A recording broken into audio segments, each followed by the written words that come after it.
ओम शांति 13/1/22। मीठे बच्चे, तुम्हें इस कांटों के जंगल को दैवी फूलों का बगीचा बनाना है। नई दुनिया का निर्माण करना है। మధురమైన పిల్లలు, మీరు ఈ ముళ్ళ అడవిని దైవీ పుష్పాల తోటగా తయారు చేయాలి. కొత్త ప్రపంచాన్ని నిర్మించాలి. ప్రశ్న, तुम बच्चे बाप के साथ कौन सी सेवा करते हो जो कोई भी नहीं करता? పిల్లలేని మీరు బాబాతో ఎటువంటి సేవ చేస్తున్నారు, అది ఎవరూ చేయలేరు. జవాబు, सारे विश्व में सूर्यवंशी चंद्रवंशी राजधानी की स्थापना करने की सेवा तुम बच्चे ही बाप के साथ साथ करते हो, जो कोई भी नहीं कर सकता. మొత్తం విశ్వంలో సూర్యవంశీ చంద్రవంశీ రాజధానిని స్థాపించే సేవ పిల్లలేని మీరు బాబాతో చేస్తున్నారు, ఇంకెవరూ కూడా చేయలేరు. తుమ్ అభి నయి దునియా కా ఫౌండేషన్ లగా రహే హో. మీరు ఇప్పుడు కొత్త ప్రపంచానికి పునాది వేస్తున్నారు. తో జరూర్ ఇస్ పురానీ దునియా కా వినాశ్ హోగా. తప్పకుండా ఈ పాత ప్రపంచం యొక్క వినాశనం అవుతుంది. दैवी फूलों का बगीचा बनाना, कांटों के जंगल को ख़त्म करना ఏ బాప్ కా హీ కామ్ హై.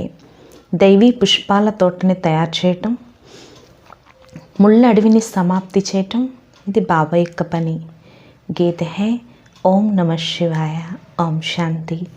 పాట ఓం నమ శివాయ ఓం శాంతి. जब कोई साधु संत या विद्वान लोग भाषण करते हैं तो पहले कोई ना कोई को नमस्ते करते हैं. ఎప్పుడైనా సాధువులు సన్యాసులు లేక విద్వాంసులు భాషణ చేసేటప్పుడు మొట్టమొదట ఎవరో ఒకరికి నమస్కారం పెడతారు. कोई शिवाय नमः कहते, कोई कृष्णाय नमः कहते, कोई గణేశాయ నమః कहते. కొంతమంది శివాయ నమః అని ప్రారంభిస్తారు, కొంతమంది కృష్ణాయ నమః అంటారు, కొంతమంది గణేశాయ నమః అంటారు. परंतु नमस्ते तो ऊंचे ते ऊंचे एक बाप को ही करना चाहिए. కానీ నమస్కారం అనేది ఒక ఉన్నతోన్నతమైన తండ్రికి చేయాలి. बच्चे जानते हैं ऊंचे ते ऊंचा एक भगवान है, उसका नाम शिव है. పిల్లలకు తెలుసు కదా, ఉన్నతోన్నతుడు ఒకే ఒక భగవంతుడు, వారి పేరు శివ. గాతే भी है शिवाय नमः, అందుకే పాడతారు శివాయ నమః అని. శివకో హమేషా బాబా कहते हैं, శివుణ్ణి ఎల్లప్పుడూ కూడా బాబా అని అంటారు. శివ్ బాబా పెహ్లే పెహ్లే రచన రచతే హై. శివ్ బాబా మొట్టమొదటి రచనని రచిస్తారు. రచయిత ఏక్ హై, రచన भी వాస్తవ में ఏక్ హై. రచయిత ఒక్కరే, రచన కూడా వాస్తవానికి ఒక్కటే. రచయిత బాప్ को और रचना दुनिया को कहा जाता है. రచయితని బాబాని, రచనాని ప్రపంచాన్ని అంటారు. బాప్ जो दुनिया क्रिएट करते हैं సో జరూర్ నయి హీ క్రియేట్ కరెంగే. బాబా ఏదైతే ప్రపంచాన్ని రచిస్తారో సో తప్పకుండా కొత్త ప్రపంచాన్ని రచిస్తారు. परंतु बाप जरूर पुरानी दुनिया में ही आएंगे, इसलिए बाप को पतित पावन कहा जाता है. కానీ బాబా తప్పకుండా పాత ప్రపంచంలోనే వస్తారు, అందుకని బాబాని పతిత పావనుడు అని అంటారు. सारी दुनिया के मनुष्य मात्र उसमें भी खास भारतवासी बाप को याद करते हैं कि पतित पावन आओ. మొత్తం ప్రపంచంలో మనుష్య మాత్రులు, అందులో ప్రత్యేకంగా భారతవాసీలే తండ్రిని తలుచుకుంటారు. హే పతిత పావన రా అంటారు. जब सब दुखी है और पतित हो जाते हैं तब ही बाप को पुकारते हैं. ఎప్పుడైతే అందరూ దుఃఖీలో పతితంగా అయిపోతారో అప్పుడే బాబాని పిలుస్తారు. परंतु दुखी कब हुए और याद कब से करते हैं ये नहीं जानते. కానీ ఎప్పుడు నుంచి దుఃఖీలుగా అయ్యారు, స్మృతి ఎప్పుడు చేస్తారో ఎవరికి తెలీదు.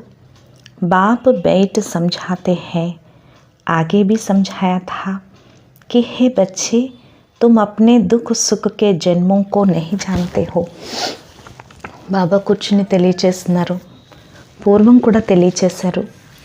హే పిల్లలు, మీకు మీ సుఖ దుఃఖాల యొక్క జన్మల గురించి తెలియదు. मैं जो ज्ञान का सागर नॉलेजफुल हूँ वो बैठ तुमको समझाता हूँ. నేను జ్ఞాన సాగరుణ్ణి, నాలెడ్జ్ఫుల్ని నేనే కూర్చుని మీకు తెలియచేస్తున్నాను. शिव बाबा कहते हैं मैं मनुष्य सृष्टि का बीज रूप हूँ. मुझे पतित पावन भी कहते हैं. शिव बाबा అంటున్నారు నేను మనుష్య సృష్టికి బీజ రూపుణ్ణి కూడాను, నన్నే పతిత పావనుడు అని అంటారు. तो ज़रूर पतित दुनिया भी है, पावन दुनिया भी है. తప్పకుండా పతిత ప్రపంచం ఉంది, పావన ప్రపంచం కూడా ఉంది. पावन दुनिया को हेवन अथवा गार्डन कहा जाता है. పావన ప్రపంచాన్నే హెవెన్ అని, స్వర్గమని, పూలతోటని అంటారు. फिर जब दुनिया पतित होती है तो कांटों का जंगल कहा जाता है. తిరిగి ఎప్పుడైతే ప్రపంచం పతితమవుతుందో అప్పుడు దీన్ని ముళ్ళ అడవి అంటారు. మాయా కా రాజ్ షురూ హో జాతా హై. మాయా రాజ్యం ప్రారంభమవుతుంది. కిస్కో भी समझाना है कि आज से 5000 वर्ष पहले Bharat garden of Allah Taha. ఎవరికైనా సరే తెలియచేయచ్చు, నేటికి 5000 సంవత్సరాల ముందు భారతదేశాన్ని భగవంతుడి పూలతోట అని అనేవారు. మనుష్య బహుత్ సుఖీ థే. మనుషులు చాలా సుఖంగా ఉండేవారు. నయే దునియా మే సిర్ఫ్ భారత్ హీ థా. కొత్త ప్రపంచంలో కేవలం భారతదేశమే ఉండేది. కోయి భీ ఖండ్ కా నామ్ నిషాన్ భీ నహీ థా. ఏ ఖండం యొక్క పేరు గుర్తులు ఉండేవి కాదు. నయే భారత్ మే ఫిర్ నయీ ఢిల్లీ భీ థీ. కొత్త భారతదేశంలో కొత్త ఢిల్లీ ఉండేది. జిస్కో ఫరిష్తాన్ భీ కహా జాతా థా. దాన్ని స్వర్గమని అనేవారు. భారత్ హీరే జైసా థా, ఉస్కో హీ సుఖధామ్ భీ కహతే థే. భారతదేశం వజ్ర తుల్యంగా ఉండేది, దాన్ని సుఖధామమని అనేవారు. అబ్ తో భారత్ పురానా హై, ఉన్కో హీ దుఃఖధామ్ కహతే హై. ఇప్పుడు భారతదేశం పాతదిగా అయిపోయింది, దాన్ని దుఃఖధామమని అంటారు. अब बाबा समझाते हैं आजकल दिल्ली में विश्व नवनिर्माण प्रदर्शनी कर रहे हैं. ఇప్పుడు బాబా తెలియచేస్తున్నారు ఈ రోజుల్లో ఢిల్లీలో విశ్వ నవనిర్మాణ ప్రదర్శన చేస్తున్నారు మనుషులకు తెలియచేసేందుకు. ఈ విశ్వం కొత్తదిగా ఎలా అవుతుందో చిత్ర सामने रखकर और कोई समझा ना सके, ना कोई ऐसी విశ్వ నవనిర్మాణ ప్రదర్శని खोल सके. చిత్రాలు ఎదురుగా పెట్టుకోకుండా ఎవరూ తెలియచేయలేరు, లేక ఇటువంటి విశ్వ నవనిర్మాణ ప్రదర్శనని తెరవలేరు. ఇది మొదటిసారి. జో బ్రహ్మా కుమార్ కుమారియా బైట్ సమझाते हैं. ఇక్కడ బ్రహ్మా కుమారి కుమారులే కూర్చుని తెలియచేస్తున్నారు. భారత్ నయా థా తబహీ సుఖీ థే. భారతదేశం కొత్తదిగా ఉండేది, అప్పుడే సుఖీగా ఉండేది. లక్ష్మీ నారాయణ్ రాజ్ కర్తే థే. లక్ష్మీనారాయణులు రాజ్యం చేసేవారు. విష్ణుపురి నయీ దునియా థీ. విష్ణుపురి కొత్త ప్రపంచంగా ఉండేది. నయే దునియా కా నిర్మాణ్ యానీ ఫౌండేషన్ లగానా ఏ పరం పితా పరమాత్మా కా హీ కామ్ హై. కొత్త ప్రపంచం యొక్క నిర్మాణం చేయటం లేక ఫౌండేషన్ వేయటం ఇది పరం పితా పరమాత్మ యొక్క పని. भारतवासी जो खुद अपने को पतित भ्रष्टाचार्य कहते हैं वे नए विश्व का निर्माण करना सके. భారతవాసీలు ఎవరైతే స్వయాన్ని పతిత భ్రష్టాచారులు అంటారో వారు కొత్త విశ్వాన్ని నిర్మాణం చేయలేరు. तुम जानते हो वो लोग क्या क्या ఫౌండేషన్ लगाते हैं. మీకు తెలుసు వారు ఏమేమి ఫౌండేషన్లు వేస్తారు. బాబ్ कहते हैं मैं स्वर्ग नई दुनिया का ఫౌండేషన్ लगाता हूँ. బాబా అంటున్నారు నేను స్వర్గం అంటే కొత్త ప్రపంచానికి పునాది వేస్తాను. పురాణీ దునియా కా వినాశ్ హోనా హై. పాత ప్రపంచం వినాశనం అవ్వాలి, ఇది ముళ్ళ ప్రపంచం. మనుష్య జైసే కాంటే హై. మనుషులు ఎలా అయితే ముళ్ళులా ఉన్నారో ఒకరికొకరు దుఃఖాన్ని ఇచ్చుకుంటూ ఉంటారు. భారత్ గార్డెన్ ఆఫ్ అల్లాహ్ తహా. భారతదేశం భగవంతుడి యొక్క పూల తోటగా ఉండేది. గాడ్ని స్థాపన కియా తహా. భగవంతుడు స్థాపన చేశారు. శివాయ నమః భీ कहते हैं. శివాయ నమః అని కూడా అంటారు. శివ్ బాబానే कैसे స్థాపన కియా. శివ్ బాబా ఎలా స్థాపన చేశారు. బరోబర్ బ్రహ్మ ద్వారా గార్డెన్ ఆఫ్ అల్లాహ్ व दैवी फूलों का बगीचा स्थापन कर रहे हैं। తప్పకుండా బ్రహ్మ ద్వారా భగవంతుడు పూల తోట, దైవీ పూల తోటని స్థాపన చేస్తున్నారు. కాంటోं के जंगल को बदल दैवी स्वराज्य स्थापन करेंगे. ముళ్ళ అడవిని మార్చి దైవీ స్వరాజ్యాన్ని స్థాపన చేస్తారు. बच्चों को निमंत्रण देते हैं. పిల్లలకి బాబా ఆహ్వానాన్ని ఇస్తున్నారు. यहाँ भी बच्चों को निमंत्रण दिया कि बाबा आकर देखो कि हम चित्रों पर कैसे समझाते हैं. ఇక్కడ కూడా పిల్లలు బాబాని ఆహ్వానించారు. బాబా వచ్చి చూడండి, మేము చిత్రాలపై ఎలా తెలియచేస్తున్నాం. కొత్త ప్రపంచం యొక్క స్థాపన, పాత ప్రపంచం యొక్క వినాశనం ఎలా అవుతుంది. ఆప్ ఆకర్ దేఖో और శ్రీమత్ దో. మీరు వచ్చి చూడండి మరియు శ్రీమతాన్ని ఇవ్వండి. బులా రహే హై, పిలుస్తున్నారు. अब इन चित्रों पर किसको समझाना तो बहुत सहज है. ఇప్పుడు ఈ చిత్రాలపైన ఇతరులకు తెలియచేయటం చాలా సహజం. ऊपर में परमपिता परमात्मा का चित्र है. పైన పరంపిత పరమాత్మ యొక్క చిత్రం ఉంది. శివాయ నమః సబ్సే ऊंच है. శివాయ నమః అన్నిటికన్నా ఉన్నతమైంది. और फिर नई दुनिया रचते हैं. ఆయన తిరిగి కొత్త ప్రపంచాన్ని రచిస్తారు. नए भारत में इन देवी देवता लक्ष्मी नारायण का ही राज्य था. కొత్త భారతదేశంలో ఈ దేవీ దేవతలైన లక్ష్మీనారాయణుల రాజ్యం ఉండేది. తో ఉంచితే ఉంచా పరంపిత పరమాత్మ, మరి ఉన్నతోన్నతుడు పరంపిత పరమాత్మ తర్వాత సూర్యవంశీ చంద్రవంశీ రాజధానిని స్థాపన చేస్తున్నారు. బ్రహ్మ और బ్రహ్మ కుమార్ కుమారియోं ద్వారా, బ్రహ్మ మరియు బ్రహ్మ కుమారి కుమారుల ద్వారా. वो सतयुग आदि में थे तो स्थापना जरूर कलयुग अंत में ही की होगी. వారు సత్యుగ ఆదిలో ఉండేవారు అంటే స్థాపన తప్పకుండా కలియుగ అంతిమంలోనే జరుగుతుంది. సో అబ్ ఫిర్ సంగం పర్ కర్ రహే హై. సో ఇప్పుడు సంగం యుగంలో చేస్తున్నారు. వాస్తవ్ మే సభీ ఆత్మాయే शिव की संतान है और प्रजापिता ब्रह्मा के भी बच्चे हैं. వాస్తవానికి ఆత్మలందరూ కూడా శివుడి యొక్క సంతానం. సో ప్రజాపిత బ్రహ్మకి పిల్లలు. హర్ ఏక్ ఆత్మ మే పాఠ్ సారా నూందా హువా హై. ప్రతి ఒక్క ఆత్మలో పాత్ర మొత్తం ఫిక్స్ అయి ఉంది. పెహ్లే పాఠదారి ఏ హై. ముందు పాత్రధారులు వీరు. జిస్కో పూరే 84 జన్మ లేనే హై. వీరే పూర్తి 84 జన్మలు తీసుకోవాలి. పునర్జన్మ లేనే కా రసం తో షురూ సే చల్తా ఆయా హై. పునర్జన్మలు తీసుకునే ఆచారం ప్రారంభం నుంచి నడుస్తూ వచ్చింది.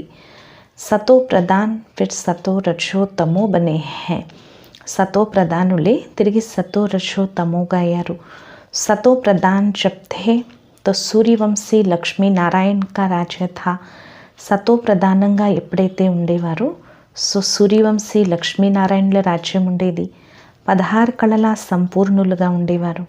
ఫిర్ 14 కళ బనే, తర్వాత 14 కళల వారిగా అయ్యారు. ఇన్ 2 యుగోं को गॉडिन ऑफ फ्लावर कहा जाता है. ఈ 2 యుగాలని భగవంతుడి యొక్క పూల తోట అని అనేవారు. ఓ తా సుఖధామ్, దాని పేరే సుఖధాము. ఈ చిత్రం పర్ సమझाना బడా సహజ్ హై. ఈ చిత్రాలపైన తెలియచేయటం చాలా సహజం. ऊपर में शिव बाबा जिस द्वारा विश्व नवनिर्माण हो रहा है. పైన శివ్ బాబా ఉన్నారు. వీరి ద్వారానే విశ్వ నవనిర్మాణం జరుగుతుంది. బ్రహ్మ విష్ణు శంకర్ ఉన్కో రచనే వాలా ఏ శివ్ బాబా హై. బ్రహ్మ విష్ణు శంకరులు వారిని రచించేవారు శివ్ బాబా. ఏ बच्चों को समझाना है कि नई दुनिया की स्थापना और पुरानी दुनिया का विनाश होना है. ఇది పిల్లలకు తెలియచేయాలి. కొత్త ప్రపంచం స్థాపన మరియు పాత ప్రపంచం వినాశనం అవుతుంది. అబ్ ఇతనే సబ్ ధర్మ హై. ఇప్పుడు ఇన్ని ధర్మాలు ఉన్నాయి. కేవలం ఒక దేవీ దేవతా ధర్మం లేదు, అది ప్రాయలోకమైపోయింది. జో దేవీ దేవతా ధర్మ వాలే థే ఓ అప్నే కో హిందూ కెహలాతే థే. ఎవరైతే దేవీ దేవతా ధర్మం వారో వారు స్వయాన్ని హిందువుగా భావిస్తున్నారు. వాస్తవానికి ఆది సనాతన దేవీ దేవత ధర్మానికి చెందినవారు అని చెప్తున్నారు బాబా చెప్తున్నారు. ప్రతి ఒక్కరూ కూడా ఈ డ్రామాలో పాత్రధారులే. పునర్జన్మలు తీసుకుంటూ వస్తున్నారు అని చెప్తున్నారు బాబా. हर एक ఆత్మ మీ పాట సారా నూందా హువా హే. ప్రతి ఒక్క ఆత్మలోనూ కూడా పాత్ర ఫిక్స్ అయ్యి ఉందని చెప్తున్నారు బాబా. బాబా చెప్తున్నారు, బాబా కా నామ్ హీ హే పతిత్ పావన్. బాబా యొక్క పేరే పతిత పావనుడు. ఆ పతిత్ బనానే వాలా కౌన్. ఇప్పుడు పతితంగా తయారు చేసేవాడు రావణుడు. వీరిని సంవత్సరం కాలుస్తారు. రావణుడికి రూపం అనేది లేదు, ఆయన గుప్తంగా ఉన్నాడు. 5 వికార్ స్త్రీకే 5 వికార్ పురుషకే. 5 వికారాలు స్త్రీవి, 5 వికారాలు పురుషుడివి. భారత్ కా బడేతే బడా దుష్మన్ హే రావణ్. భారతదేశానికి అందరికన్నా పెద్ద శత్రువు రావణుడు. జిస్నే భారత్ కో కౌడీ మిస్సల్ బనాయా హే. భారతదేశాన్ని గవ్వలా తయారు చేశాడు. ఇప్పుడు మీరు రావణుడిని గెలవండి నా సలహా ద్వారా. ఈ సమయ సబ్ పతిత్ బన్ గయే హే. ఈ సమయంలో అందరూ పతితంగా అయిపోయారు. శ్రీమతం భగవంతుడిది. భగవాన్ బాద్షా, హే బచ్చో అథవా ఆత్మాओं, तुम सारा समय देह अभिमानी रहे हो. భగవాన్ బాద్షా, హే పిల్లలు లేక హే ఆత్మలు, మీరు మొత్తం సమయం దేహాభిమానంలో ఉన్నారు. ఇప్పుడు దేహీ అభిమానిగా అవ్వండి. ఆత్మలేని మీరు అమరులు. తుమ్హీ శరీర్ छोड़ते और लेते हो. మీరే శరీరాలు వదులుతారు, తీసుకుంటారు. బాబ్ कहते हैं, హే బ్రహ్మ तुम अपने को नहीं जानते हो. బాబా అంటున్నారు, హే బ్రహ్మ మీకు మీ గురించి తెలీదు. तुम्हारे लिए गाते हैं आधा कल्प ब्रह्मा का दिन, आधा कल्प ब्रह्मा की रात. మీకోసమే మహిమ ఉంది. అర్ధకల్పం బ్రహ్మ పగలు, అర్ధకల్పం బ్రహ్మరాత్రి. పిల్లలైన మీరు ఈ విషయాలు అర్థం చేసుకోవాలి. అప్పుడే ఈ ప్రదర్శనలు తెరవబడతాయి. ఇప్పుడు ఈ చిత్రాల ద్వారా తెలియచేయండి. अब ये ब्रह्मा और ब्रह्मा कुमार कुमारियाँ परम पिता परमात्मा द्वारा अपना वर्षा ले रहे हैं. ఇప్పుడు మీరు ఈ చిత్రాల ద్వారా తెలియచేయండి.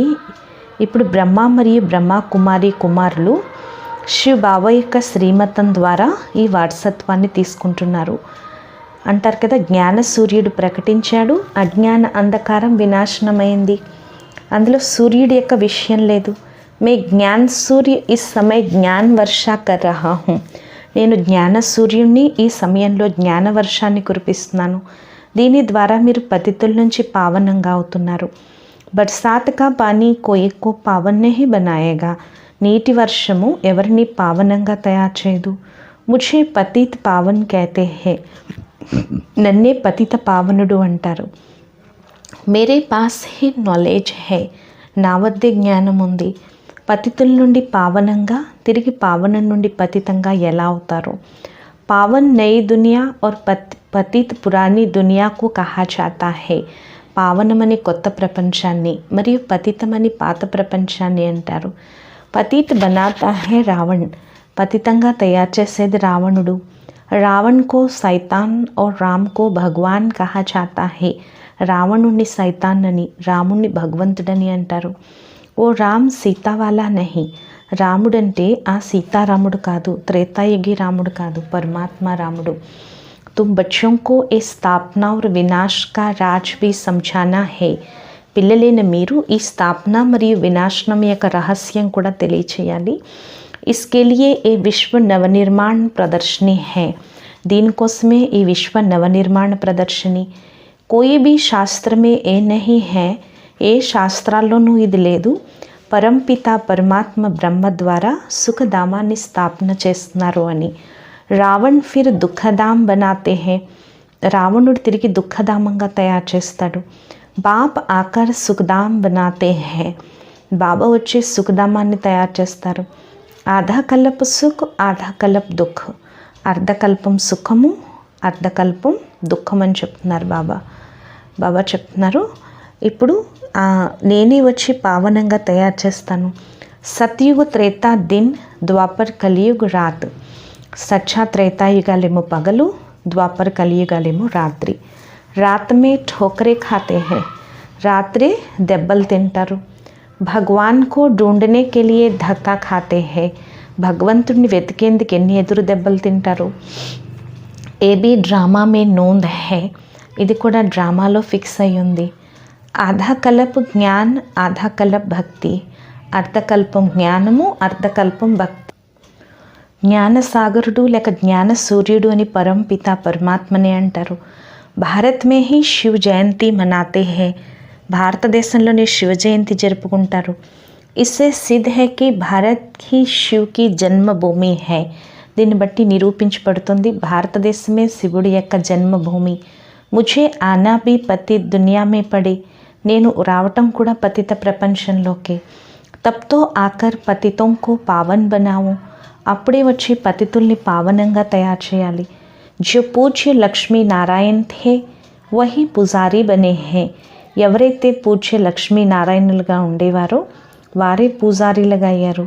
మీరే పూజ్యులు, మీరే పూజారీలని అంటారు కదా. వహీ లక్ష్మీనారాయణ్కి ఆత్మ जिनको 84 जन्म भोगने हैं तो भिन्न नाम रूप से भोगने हैं. అదే లక్ష్మీనారాయణుల యొక్క ఆత్మ 84 జన్మలు అనుభవించాలి, రకరకాల నామరూపాలు అనుభవించాలి. तो ये ब्रह्मा जो स्थापना करते हैं वही फिर पालना करते हैं. బ్రహ్మే ఇప్పుడు స్థాపన చేస్తున్నారు, మళ్ళీ పాలన చేస్తారు. ఇప్పుడు అదే ఆత్మ పతితంగా అయిపోయింది. తిరిగి వారి శరీరంలోకి వచ్చి వారికి బ్రహ్మ అని పేరు పెడతాను శివ బాబా చెప్తున్నారు. మొట్టమొదట ఈ విషయం తెలియచేయాలి, పరంపిత పరమాత్మతో మీకు ఏ సంబంధం ఉంది. జరూర్ కహెంగే బాప్ హై, తప్పకుండా బాబా అని అంటారు. భగత్ కహతే హై శివ్ బాబాకే తుమ్ సబ్ బచ్చే హో, శివ్ బాబాకి మీరందరూ పిల్లలే. ఈ సమయంలో భక్తులు భగవంతుడిని తలుచుకుంటారు. భగత్ కహతే హై హే భగవాన్ హమ్కో భక్తి కా ఫల్ దో, భక్తులు అంటారు హే భగవంతుడా మాకు భక్తికి ఫలాన్ని ఇవ్వండి, మేము దుఃఖీలుగా అయిపోయాము, జీవన్ముక్తినివ్వండి. సాధు లోగ్ భీ సాధన కర్తే హై కి హమే ముక్తి జీవన్ ముక్తి దో, సాధువులు సాధన చేస్తారు మాకు ముక్తి జీవన్ముక్తి ఇవ్వండి అని. ఈ సమయంలో అందరూ పిలుస్తారు, వచ్చి పతితుల్ని పావనంగా తయారు చేయండి. బాబా డైరెక్షన్ ఇస్తారు, ఇలా ఇలా తెలియచేయండి అని. నేను ఆత్మను శాంతిధామంలో ఉంటాను. ఇప్పుడు ఒక శరీరాన్ని వదిలి వేరే శరీరాన్ని తీసుకుని పాత్రని అభినయించాలి. వర్ణో సే భీ పాస్ హోనా హోతా హే, వర్ణాల గురించి కూడా తెలియచేయటం జరుగుతుంది అని చెప్తున్నారు బాబా. ఈ డ్రామా అవినాశిగా తయారు చేయబడి ఉంది. ఈ చక్రం ఇలాగే తిరుగుతూ ఉంటుంది. దీని గురించి ఎలా తెలుసుకోవాలి? పతిత పావన్ ఏక్, రచయిత ఏక్, దునియా భీ ఏక్. పతిత పావనుడు ఒక్కరే, రచయిత ఒక్కరే, ప్రపంచం కూడా ఒక్కటే. పూछते हैं పావన్ సే పతిత कैसे బనే, అడుగుతారు పావను నుండి పతితంగా ఎలా అయిపోయారు అని. రావణుడి యొక్క అశ్రీ మతంపై నడవటం ద్వారా పంచవికారాలు వచ్చేస్తాయి. 5 వికారోं को ही రావణ మత్ కహా జాతా హై, పంచవికారాలనే రావణ మతం అంటారు. అందుకే రావణుడిని కాలుస్తారు, కానీ రావణుడు కాలట్లేదు. अब बाप कहते हैं बच्चे तुमको इस रावण पर जीत पानी है. ఇప్పుడు బాబా అంటున్నారు పిల్లలు మీరు రావణుడిపైన విజయాన్ని పొందాలి. ఎవరైతే గెలుస్తారో వారే రామరాజ్యానికి యజమానులు అవుతారు. ఇది అంతిమ జన్మ, అంటే సృష్టికి అంతిమ సమయం. సృష్టి కా ఆది భీ బాప్ కర్తే హై, సృష్టి యొక్క ఆది స్థాపన బాబాయే చేస్తారు, అంతం యొక్క వినాశనం కూడా బాబాయే చేస్తారు. బాబా అంటున్నారు నేను కొత్త ప్రపంచానికి ఫౌండేషన్ వేస్తాను, పాత ప్రపంచాన్ని వినాశనం చేయిస్తాను. గాయా భీ హువా హే బ్రహ్మా ద్వారా స్థాపన, అబ్ బ్రహ్మ అకేలాతో నెహీ హోగా. అందుకే మహిమ ఉంది బ్రహ్మ ద్వారా స్థాపన. ఇప్పుడు బ్రహ్మ ఒంటరిగా ఏమీ చేయరు. బ్రహ్మ కుమార్ కుమారియోం ద్వారా, బ్రహ్మ కుమారి కుమారుల ద్వారా భారతదేశాన్ని దైవీ పుష్పంగా తయారు చేస్తాను. ఇది ముళ్ళ అడవి. ఇన్కో అబ్ ఆగ్ లగనీ హై, దీనికి ఇప్పుడు నిప్పు అంటుకుంటుంది. యహాతో దుఃఖ అశాంతి హై, ఇక్కడంతా దుఃఖము అశాంతి. बच्चों को हमेशा अपने शांतिधाम స్వీట్ హోమ్ కో యాద్ కర్నా హై, పిల్లలు ఎల్లప్పుడూ కూడా తమ శాంతిధామాన్ని స్వీట్ హోమ్ని తలుచుకోవాలి. స్వీట్ రాజ్యంలో వారసత్వం లభిస్తుంది. ఈ రావణ రాజ్యకో బోల్తే జాओ, ఈ రావణ రాజ్యాన్ని మర్చిపోతూ వెళ్ళండి. భారతదేశం ఏదైతే స్వర్గంగా ఉండేదో ఇప్పుడు శ్మశానంగా అయిపోయింది, తిరిగి స్వర్గంగా అవుతుంది. ఈ చక్రం ఇలాగే రిపీట్ అవుతూ ఉంటుంది. విశ్వం కొత్తగా తయారవుతుంది, పాతదానికి నిప్పు అంటుకుంటుంది. ఇప్పుడు మీరు కొత్త ప్రపంచానికి తయారవ్వాలి. తిరిగి అక్కడికి వెళ్ళి వజ్ర వైడూర్యాల మహల్స్ తయారు చేసుకుంటారు. కల్ప కల్ప పతి దునియా సో పావన్ బంతి హై. కల్పకల్పం పతిత ప్రపంచమే పావనంగా అవుతుంది, పావనం నుండి పతితంగా అవుతుంది, పతితంగా నెమ్మదిగా అవుతుంది. మకాన్ నయా జల్దీ బనాతా హై. ఇల్లు కొత్తది తొందరగా తయారవుతుంది, పాతదవటంలో టైం పడుతుంది. జ్ఞానం ద్వారా మీరు కొత్త విశ్వానికి యజమానిగా అవుతారు. ఇప్పుడు మీరు 16 కళల సంపూర్ణులుగా అవుతున్నారు. తిరిగి 14 కళలు, నెమ్మదిగా కళలు తగ్గిపోతూ ఉంటాయి. ఇప్పుడు పతితంగా అయిపోయారు. భారతదేశం పావనంగా ఉండేది. ఈ ఆట మొత్తం భారతదేశంపైనే ఉంది. రావణుడి చేతిలో ఓడిపోతారు, ఇప్పుడు మళ్ళీ మీరు గెలుస్తున్నారు. ఇప్పుడు శ్రీమతంపై విజయాన్ని పొందుతున్నారు. అచ్చా, मीठे मीठे सिखे लथे बच्चों प्रति माता पिता बाप दादा का याद प्यार और गुड मॉर्निंग. रूहानी बाप की रूहानी बच्चों को नमस्ते. మధురాతి మధురమైన అపురూపమైన పిల్లలకు మాతా పిత బాప్ దాదాల ప్రియ స్మృతులు మరియు గుడ్ మార్నింగ్. ఆత్మీక పిల్లలకు ఆత్మీక తండ్రి యొక్క నమస్తే. మధురాతి మధురమైన ఆత్మిక తండ్రికి ఆత్మీక పిల్లల యొక్క ప్రియ స్మృతులు, గుడ్ మార్నింగ్ మరియు నమస్తే నమస్తే నమస్తే. ధారణ కొరకు ముఖ్య సారం. ఫస్ట్ పాయింట్, శ్రీమతం పైన భారతదేశాన్ని పావనంగా తయారు చేసే సేవ చేయాలి. రావణుడి యొక్క మతాన్ని వదిలి ఒక బాబా యొక్క శ్రీమతంపై నడవాలి. సెకండ్ పాయింట్, ఈ దుఃఖధామాన్ని మరచి తన స్వీట్ హోమ్ శాంతిధామాన్ని తలుచుకోవాలి. స్వయాన్ని కొత్త ప్రపంచంలోకి వెళ్ళేందుకు రెడీ చేసుకోవాలి. వరదానము, अपने श्रेष्ठ कर्म रूपी दर्पण द्वारा ब्रह्मा बाप के कर्म दिखलाने वाले बाप समान भव. తమ శ్రేష్ఠ కర్మరూపీ దర్పణం ద్వారా బ్రహ్మ బాబా యొక్క కర్మలు చూపించే బాప్ సమాన్ భవ. एक एक ब्राह्मण आत्मा श्रेष्ठ आत्मा हर कर्म में ब्रह्मा बाप के कर्म का दर्पण हो. ఒక్కొక్క బ్రాహ్మణాత్మ శ్రేష్ఠాత్మ ప్రతి కర్మలో బ్రహ్మ బాబా యొక్క కర్మకి దర్పణాలు. బ్రహ్మ బాబా యొక్క కర్మ మీ యొక్క కర్మ యొక్క దర్పణంలో చూపించాలి. ఏ పిల్లలైతే ఇంత అటెన్షన్ పెట్టి ప్రతి కర్మ చేస్తారో వారి మాట, నడవడిక, లేవటం, కూర్చోవటం అన్నీ బ్రహ్మ బాబా సమానంగా ఉంటాయి. ప్రతి కర్మలో వరదాన యోగ్యులుగా ఉంటారు. నోటి నుంచి ఎల్లప్పుడూ వరదానాలే వస్తూ ఉంటాయి. తిరిగి సాధారణ కర్మలో కూడా విశేషత కనిపిస్తుంది. ఈ సర్టిఫికెట్ తీసుకోండి, అప్పుడే బాప్ సమాన్ అని అంటారు. స్లోగన్ను, अव्यक्त स्थिति का अनुभव करने के लिए बाह्य मुक्ता को छोड़ अंतर्मुखी ఏకాంతవాసి బను. అవ్యక్త స్థితిని అనుభవం చేసుకునేందుకు బాహ్యముఖతని వదిలి అంతర్ముఖి ఏకాంతవాసీలుగా అవ్వండి. లవ్లీని స్థితిని అనుభవం చేసుకోండి. बाप का बच्चों से इतना प्यार है जो सदा कहते हैं बच्चे आप जो भी हो जैसा भी हो मेरा ही है. బాబాకి పిల్లలంటే ఎంత ప్రేమ ఉందంటే బాబా ఎప్పుడూ సదా ఇదే అంటారు, పిల్లలు మీరు ఎలా ఉన్నా ఏ విధంగా ఉన్నా నా వారే. ఇలా మీరు కూడా సదా ప్రేమలో లవ్లో లీనమై ఉండండి. దిల్ సే కహో బాబా జో హో ఓ సబ్ ఆప్ హీ హో. మీరు కూడా హృదయపూర్వకంగానండి, బాబా మీరెప్పుడు మావారే నా వారే అని. ఎప్పుడు అసత్య రాజ్యం యొక్క ప్రభావంలోకి రాకండి, తమ సత్య స్వరూపంలో స్థితులై ఉండండి. ఈరోజు స్వమానం, నేను బ్రహ్మబాప్ సమాన్ అంతర్ముఖి ఏకాంతవాసి ఆత్మను. అచ్చా, ఓం శాంతి.